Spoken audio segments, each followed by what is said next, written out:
Hello everyone, मैं हूँ श्वेता और हम आज की अपनी वीडियो शुरू करने जा रहे हैं जो कि मॉडर्न इंडियन हिस्ट्री से रिलेटेड है, जीएस पेपर 1 से। तो आज हम इस वीडियो में डिस्कस करेंगे अबाउट द पुर्तगालीज़ की वो कब भारत आए थे और उन्होंने क्या क्या एक्टिविटीज़ जो है वो भारत में आने के बाद की थी। ठीक है, तो आइए शुरू करते हैं आज का अपना टॉपिक। और अगर आपने चैनल को लाइक शेयर सब्सक्राइब नहीं किया है तो जल्दी से जाके कर दीजिए ताकि आपको आगे की अपडेटेड वीडियो इस सीरीज़ से रिलेटेड जो है वो मिलती रहे। तो शुरू करते हैं आज का अपना टॉपिक। तो फर्स्ट हम देखेंगे कि पुर्तगाली जो है वो इंडिया में कब आए थे। सो ग्रीस एंड रोम, यानी कि 6th सेंचुरी तक जो है वो ग्रीस और रोम जो है वो इन भारत में ट्रेड कर रहे थे। यानी कि 6th सेंचुरी तक जो है वो ग्रीस और रोम के लोग जो थे उनका ट्रेड कॉन्टैक्ट भारत के साथ था। देन उसके बाद ये धीरे धीरे डिक्लाइन होते चले गए और उसके बाद लगभग at the last of 14th century जो है वो पुर्तगाली जो है वो भारत में आए थे। फिर इन्होंने भारत में आने से पहले कुछ डिस्कवरीज की थी, जैसे कि डायरेक्ट सी रूट टू इंडिया। इन्होंने डिस्कवर किया कि इंडिया का जो सी रूट होगा उसको डिस्कवर किया और भारत की खोज भी पुर्तगालीज ने सी रूट के थ्रू की थी। तो जो सबसे पहले पुर्तगालीज थे जो पुर्तगाल के वो भारत आए थे, उनका नाम था वास्को डी गामा, जो कि 1448 में भारत आए थे।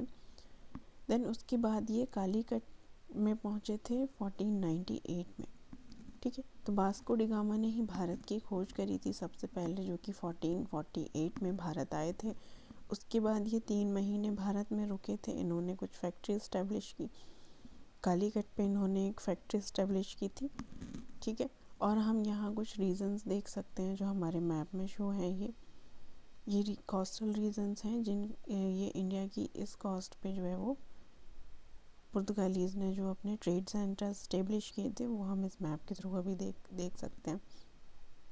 जैसे कि पलिया गेट में था, ठीक है, कैनौर में था। ये इनके कुछ इम्पोर्टेंट यानी कि पॉपुलर ट्रेड सेंटर थे जिनके थ्रू पुर्तगाली जो है वो भारत से ट्रेड करते थे।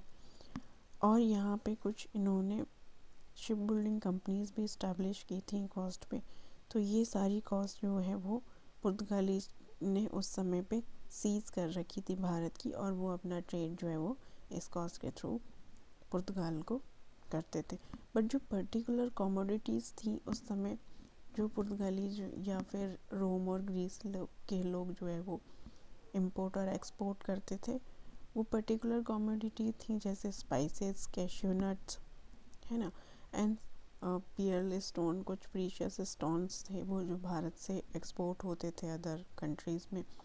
तो ये सारी कमोडिटीज़ थी जिनसे पुर्तगालीज़ या फिर रोम और ग्रीस के लोग जो है वो ट्रेड कर। देन उसके बाद ये जब इन्होंने फैक्ट्री इस्टेब्लिश की थी कालीकट में, उसके बाद ये वापस चले गए थे as we see can hear once again come in India in 1501। यानी कि ये 1501 में जो है वापस आए थे इंडिया, और फिर इन्होंने कुछ फैक्ट्री जो है वो इंडिया में इस्टेब्लिश की थी। जैसे कि हम अभी यहाँ देखें तो जो जगह थी यहाँ पे, जैसे कैननौर में इन्होंने एक फैक्ट्री इस्टेब्लिश की थी, कालीगढ़ में की थी, कोचिन कॉस्ट पे इन्होंने फैक्ट्री इस्टेब्लिश की थी।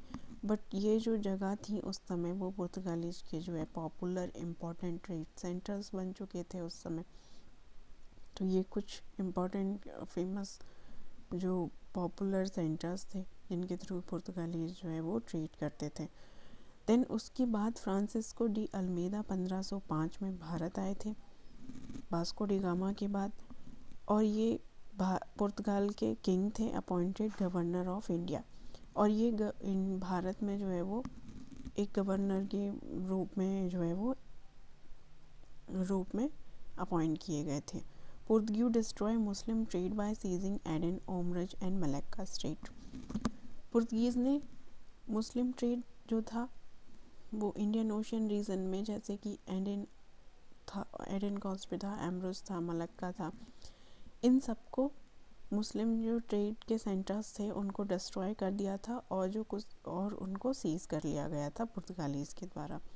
देन 1507 में Portuguese squadron defeated in naval battle of Diu by Egyptians and Gujarat navies. Almeida son was killed. 1507 में पुर्तगीज की एक बैटल हुई थी जो कि इजिप्टियन और गुजरात की नेवीज़ के बीच में हुई थी। इसमें इनका जो फ्रांसिस्को डी अल्मेदा का जो सन था वो मारा गया था। देन नेक्स्ट पॉइंट है vision was Portuguese the master of Indian ocean. इनका जो वन एंड ओनली विजन था फ्रांसिस्को डी अल्मेदा का, वो था कि ये मास्टर यानी कि इंडियन ओशन के बारे में हर तरीके की डिस्कवरी करना चाहते थे और ये मास्टर बनना चाहते थे, एकमात्र मोनोपोली क्रिएट करना चाहते थे, या हम कह सकते हैं इंडियन ओशन रीजन में। देन उन्होंने एक पॉलिसी इंट्रोड्यूस की जिसका नाम था ब्लू वाटर पॉलिसी, जो कि कार्टेज सिस्टम से रिलेटेड थी। तो अगर प्रीलिम्स या स्टेट पीसीएस में ये क्वेश्चन किया जाए कि ब्लू वाटर पॉलिसी किसके द्वारा दी गई थी, तो वो थे फ्रांसिस्को डी अल्मेदा, जो कि 1505 में भारत आए थे। ऑल राइट, नेक्स्ट हम पढ़ेंगे अल्फोंसो डी अल्बुकरी। ठीक है, ये भारत आए थे फ्रांसिस्को डी अल्मेदा के बाद। देन उसके बाद ही सक्सेडेड अल्मेदा एज गवर्नर। इनसे पहले जो था वो डी फ्रांसिस्को अल्मेदा जो थे वो गवर्नर थे इंडिया में। उसके बाद अल्फोंसो जो है वो एज अ गवर्नर अपॉइंट किए गए इंडिया में। Then real founder of Portuguese power in East strategic control of Indian Ocean. ये इंडियन ओशन रीजन में एक इन्होंने स्ट्रेटेजिक कंट्रोल अपना इस्टेब्लिश किया, उसके कारण इनको जो है real founder of Portuguese power भी कहा जाता है। Establish bases overlooking in the entrance to the sea stronghold in East Africa. इन्होंने कुछ ओवरलुकिंग बेस भी इस्टेब्लिश किए इंडियन ओशन रीजन में, जैसे कि East Africa of Red Sea में भी इन्होंने किया। अमृज, मालाबार और मलक्का कोस्ट पे इन्होंने ओवरलुकिंग सेंटर्स इस्टेब्लिश किए, जो कि जो सी रीजन में जो एक्टिविटीज़ होती थी, जैसे कि शिपिंग किस तरीके से हो रही है, कौन से शिप एंटर कर रहे हैं, उन सबको ट्रैकिंग करने के लिए ये जो है इन्होंने ओवरलुकिंग सेंटर्स जो है वो इस्टेब्लिश किए थे। Introducing permit system for other ships. Then इन्होंने कुछ परमिट सिस्टम्स इंट्रोड्यूस किए अदर जो कंट्रीज़ के शिप थे उनके लिए, कि वो सिर्फ परमिशन लेके ही ओशन रीजन में एंटर कर सकते हैं इनके। और कुछ जो ट्रैकिंग सिस्टम था वो भी इन्होंने जो जैसे इस्टेब्लिश किया था, और हर शिप को अलग अलग जो है वो इंडियन ओशन रीजन में परमिट्स दिए थे। Then exercising control over major ship building centre in the region. और कुछ इन्होंने शिप बिल्डिंग सेंटर्स भी इस्टेब्लिश किए थे इंडियन ओशन रीजन में, जिनके ऊपर इनका पूरा कंट्रोल था। द नेक्स्ट पॉइंट है acquire Goa from Sultan of Bijapur. 1510 में इन्होंने गोवा को बीजापुर के जो सुल्तान थे उनसे एक्वायर कर लिया था। तो इनका जो भारत आने का जो समय था वो बिटवीन द 1505 से लेके 1510 के बीच में था, जब जो है ये भारत आए थे।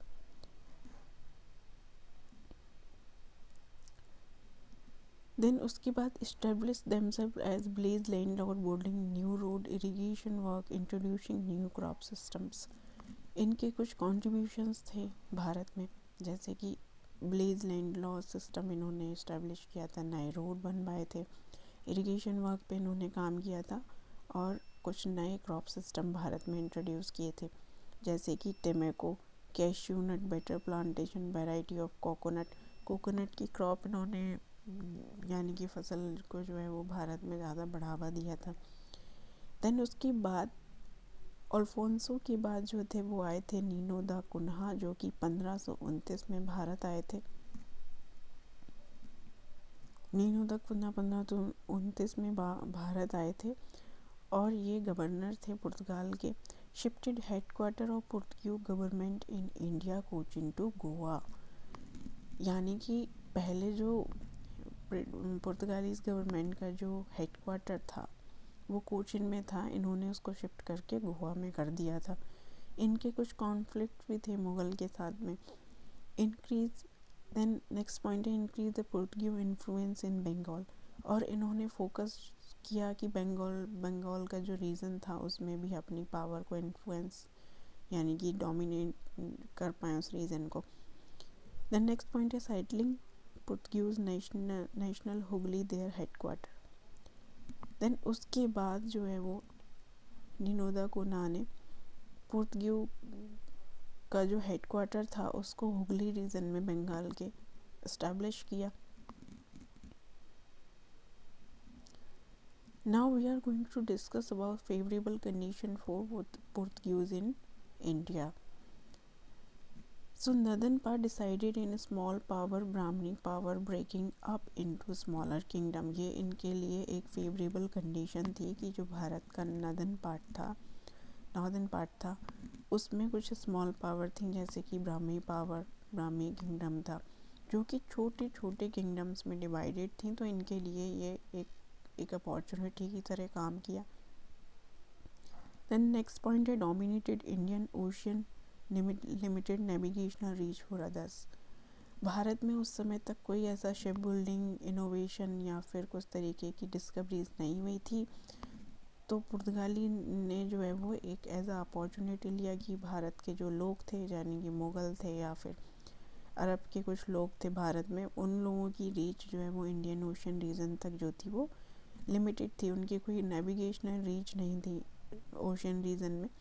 Then many coastal part of India has come under Portuguese powers, और धीरे धीरे देखते देखते जो है वो भारत की जो इंडियन कोस्ट थी लगभग वो पुर्तगालीज़ के अंडर में आ चुकी थी, उन्होंने उस पर कब्जा कर लिया था।